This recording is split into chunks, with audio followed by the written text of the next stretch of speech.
घूम आए लेकिन लौट के कथा में ही आना है, सबको स्मरण रहना चाहिए। कहते हैं ज्यों केला की पात में पात, पात में पात, त्यों बख्ता की बात में बात, बात में बात, बातन बातन में दूध, और जाने कहाँ कहाँ है वो।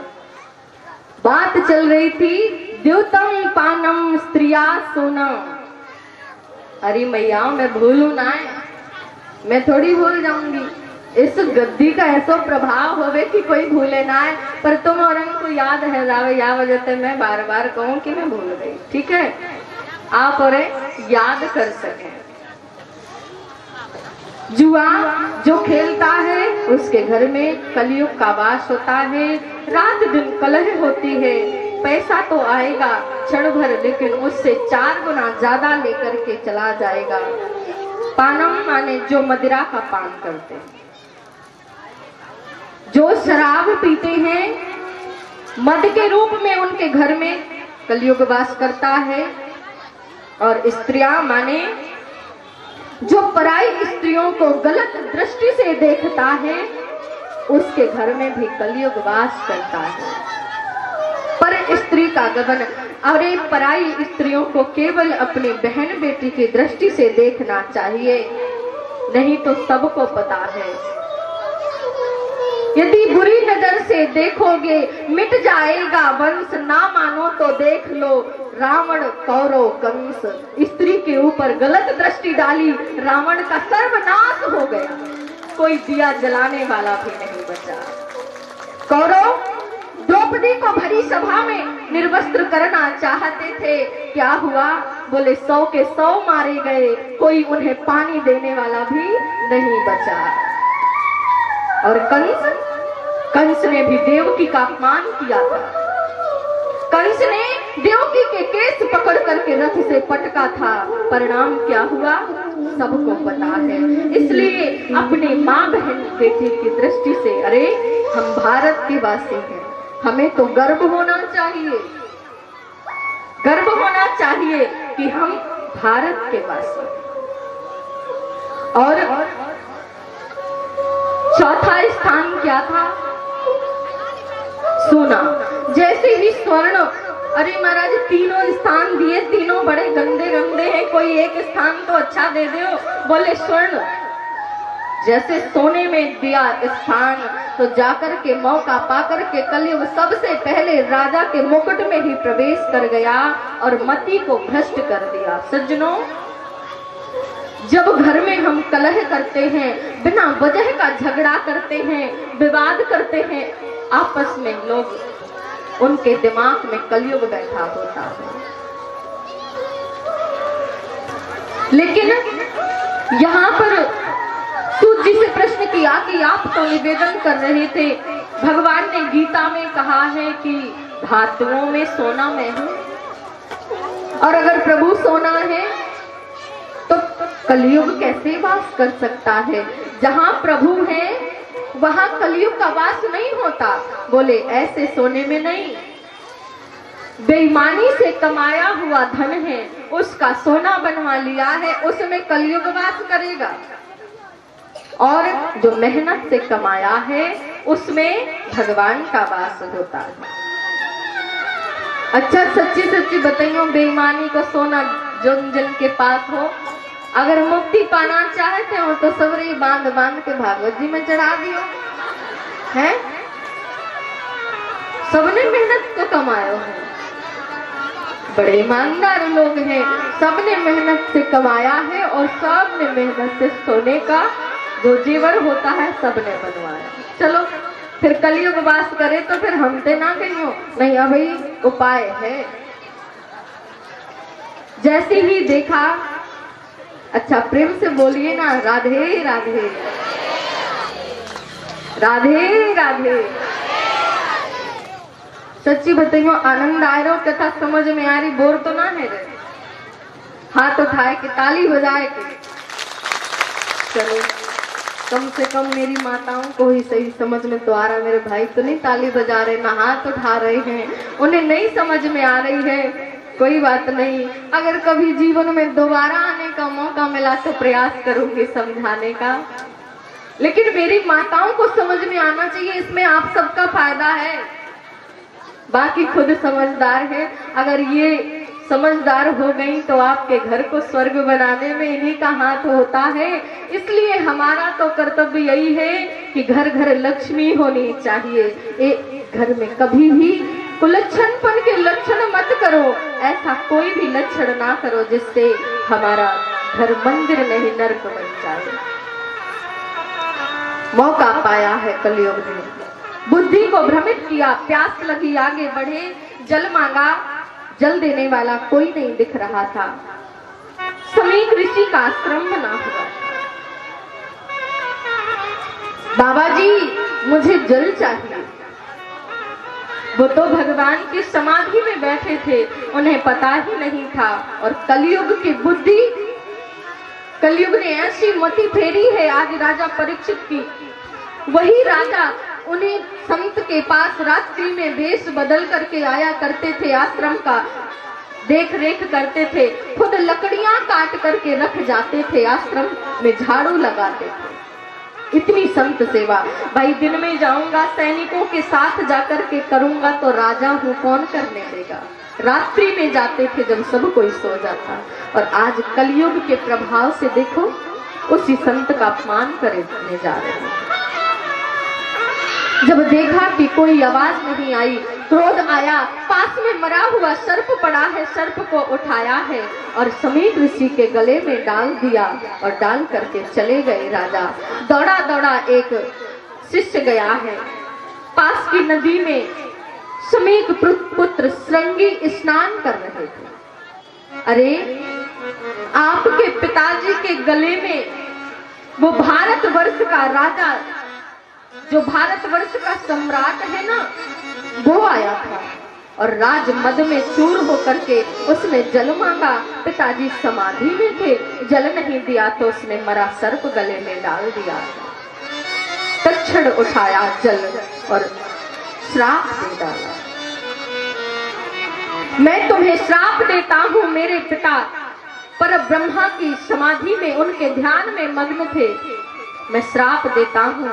इसी जाति का, तक्षक जाति का सर्प तुम्हें आज से ठीक 7वें दिन डसेगा और तुम्हारी मृत्यु हो जाएगी। सज्जनों, ये बात जैसे पता चली, परीक्षित को जैसे पता चली, परीक्षित जी ने मुकुट को उतारा तो ऐसा लगा कि जैसे नींद में सो रहे थे। अरे राम राम राम, मैंने क्या कर दिया, मैंने संत का अपमान कर दिया। अब इस शरीर को इसी क्षण नष्ट हो जाना चाहिए, मैंने संत का घोर अपमान कर दिया। ऐसा सोच ही रहे थे कि एक गौरमुख नाम का शिष्य आया, बता दिया आप यदि अपना कोई अपने मुक्ति का उपाय खोजना चाहते हैं तो ढूंढ लो। क्यों? क्योंकि आपको 7 दिन के अंदर मृत्यु का श्राप लगा। 7 दिन का क्यों? मुझे तो इसी क्षण मर जाने। संत कृपा मेरे ऊपर कैसी हो गई कि उन्होंने 7 दिन का समय दे दिया। 7 दिन में नहीं जीना चाहता मैं तो अभी मरना चाहता हूं, मुझे अभी क्यों नहीं मारा। तुरंत अपने बड़े पुत्र जन्मेजय को बुलाया, राज्य गद्दी पर बिठा दिया। बेटा तुम संभालो राजकाज, मैं तो चला संतों के शरण में और संत ही मेरे पर अब कृपा करेंगे। सबके पास जा रहे हैं, सबसे प्रश्न करते मेरी मुक्ति का कोई उपाय बताओ। सीधे जाकर के अब गंगा जी के तट पर बैठे हैं राजा परीक्षित, और इधर हमारे परमहंस सुखदेव जी महाराज का हृदय कह रहा है आज मुझे चलना चाहिए मेरे परीक्षित के पास। सज्जनों, जब संत कृपा होती है ना तो ऐसे ही होती है, अपने आप ही। जैसे सुखदेव जी का मन कह रहा है कि आज मुझे राजा परीक्षित के पास जाना चाहिए और तुरंत वहां से चल देते हैं।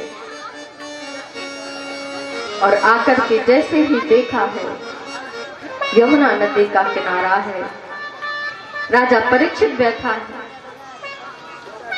जैसे देखा अरे मेरे तो भाग्य खुल गए, मेरे तो भाग्य खुल गए।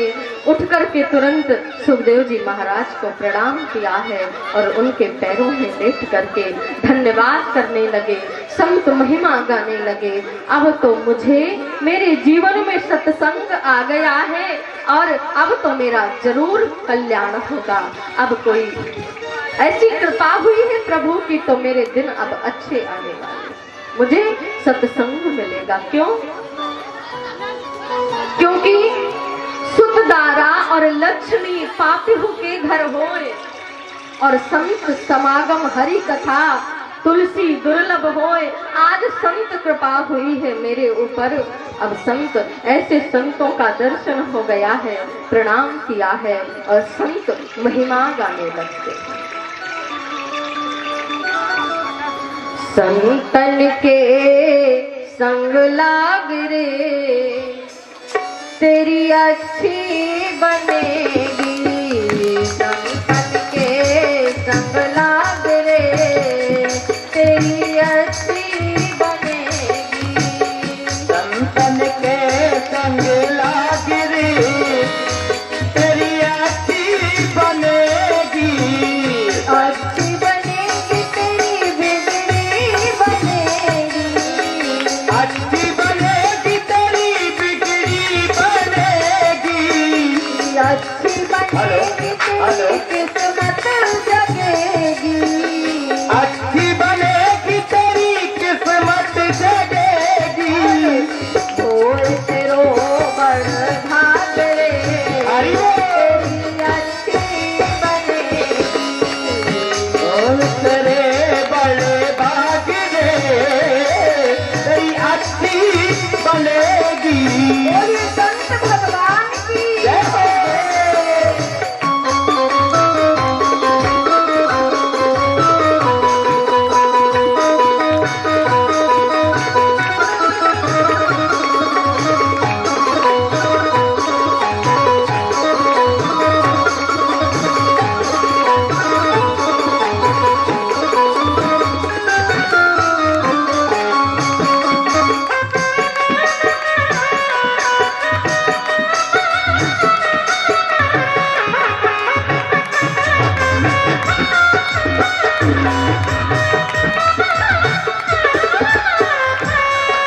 और संत का आश्रय जिसने भी लिया है सबकी बनी।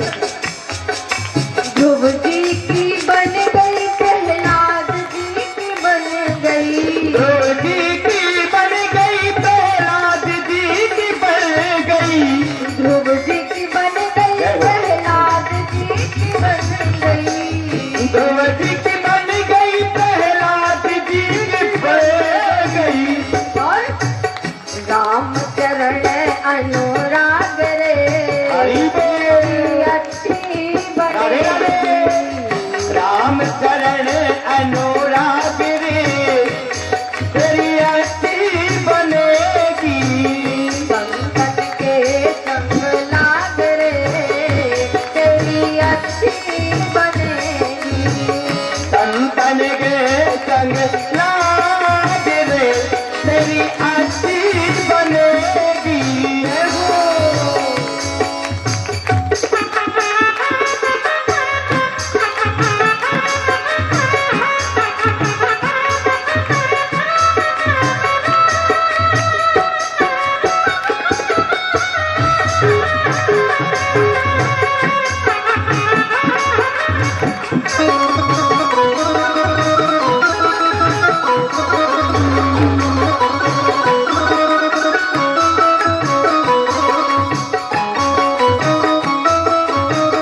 से ताली की सेवा करते हुए जय हो।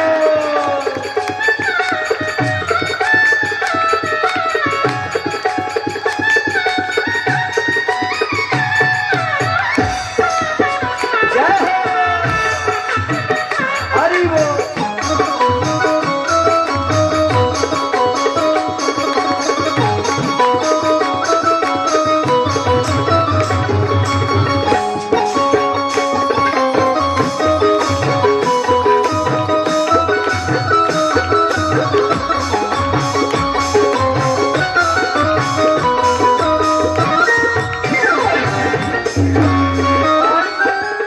क्या कह रहे हैं?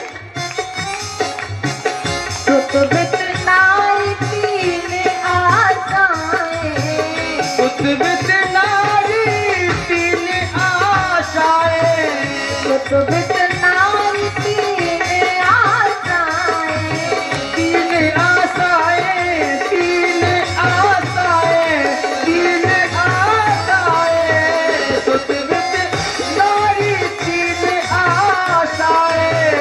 त्याग सके तो त्याग रे, तेरी अच्छी बनेगी। ओ त्याग सके तो त्याग रे, तेरी अच्छी बनेगी। संकट के संग लाग रे, तेरी अच्छी बनेगी। ओ संतन के संग लाग रे, तेरी अच्छी बनेगी। अच्छी बनेगी तेरी बिगड़ी बनेगी। अच्छी बनेगी तेरी किस्मत जगेगी। होए तेरो बड़ भाग रे, तेरी अच्छी बनेगी। होए बड़ो तेरो भाग रे, तेरी अच्छी बनेगी। अच्छी बनेगी, किस्मत बनेगी, अच्छी बनेगी। अच्छी बनेगी। तन के संग लाग रे, तेरी अच्छी बनेगी। तन के संग लाग रे, तेरी अच्छी बनेगी। तन के संग लाग रे, तेरी अच्छी बनेगी। अच्छी बनेगी, किस्मत जगेगी। अच्छी बनेगी, किस्मत जगेगी। अच्छी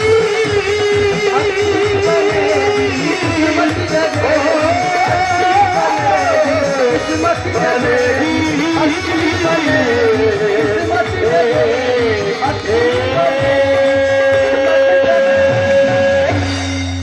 बोलिए संत समाज की जय हो। सुखदेव जी महाराज की जय हो। भागवत महापुराण की जय हो।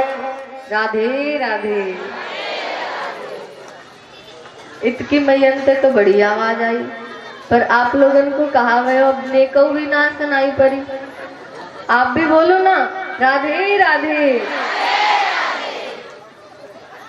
आज आप लोगों ने जो भी टूटी फूटी बाणी से बना आता तो हमें कुछ भी नहीं है, पर कथा श्रवण किया तृतीय दिवस में और कल कथा का चतुर्थ दिवस है।